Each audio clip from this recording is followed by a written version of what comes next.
Hi, welcome back to Milkweeds and Roses. Well, I've got my chore hat on, as they used to say back on the farm. It's time to get to work. Time to do some cleanup for fall, get ready actually for spring and for winter. And that means bringing in some plants I love, putting to bed some plants that are done blooming, and generally cleaning up the garden. Let's get started. Time to clean up these Annabelle hydrangeas. They turned brown early this year. I don't know if it was because of the intense heat or what, but before I trim these down, I'm going to save a couple of the nicer full heads for arrangements. And so I'll have to trim those carefully and hang them upside down so they're nice and dry.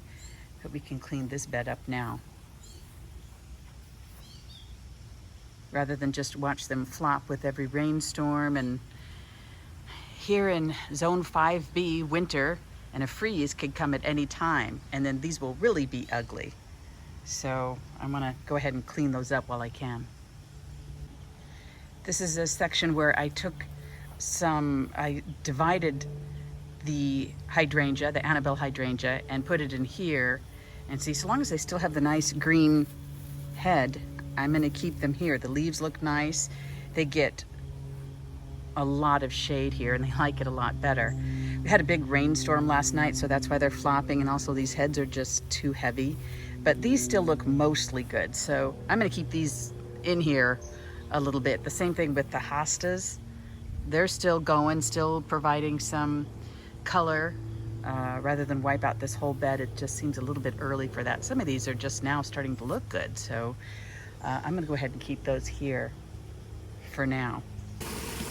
So I've cleaned up Mrs. Robert Bryden, another type 3 clematis, which is done flowering and it tumbled over the wall. So this is the after picture. But all of the leaves had kind of started to die back. The flowers were done. So in the fall, this is another one of those that you just cut back to the ground, and it starts with a brand new flush. It blooms on new wood, and that starts in the spring. So got that job done. Checking in now on my Tangutica, my latest clematis. See, look at the buds are starting to open. Isn't that pretty? That's so pretty. So this is a type 3 clematis, which means it blooms late, and you can cut it down almost to the ground, although here in Zone 5 it'll mostly die back and lose all its leaves for the winter anyway. But these are the last to bloom, and it's from an orientalis type, which generally means they're pretty rugged, pretty sturdy.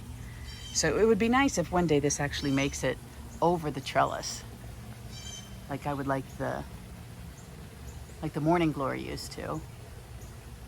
This one isn't as vigorous this year. I keep the seed heads trimmed off of it, and it's not as vigorous because frankly it started from the shady side instead of the sunny side. So it's not real happy, to be honest. But the blooms are up there.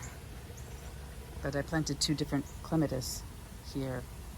Oh, and Buddy always checks on me to make sure what are you doing over there? Hey, bud. Hey, bud.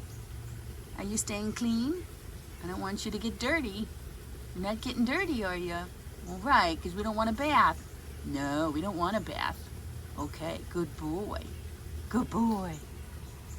And the last project for today anyway, taking some geraniums from the garden and potting them up in containers so I can bring them inside for the winter. I need some time for them to acclimate to the container, as well as to treat the soil for any sort of pest that might be just fine outside, but I don't want them inside mingling with my house plants. I've learned that lesson the hard way. Okay, so another lesson I've learned, by the way, is pace yourself. We may still have a couple of weeks yet, 3-4 weeks yet before we get a freeze. In the meantime, don't try to do everything all at once. Your body will thank you for it. Okay, I'm Lori. Thanks again for joining me here at Milkweeds and Roses Gardener. I hope you subscribe to the channel. There's a lot more work to do. Thanks for joining me.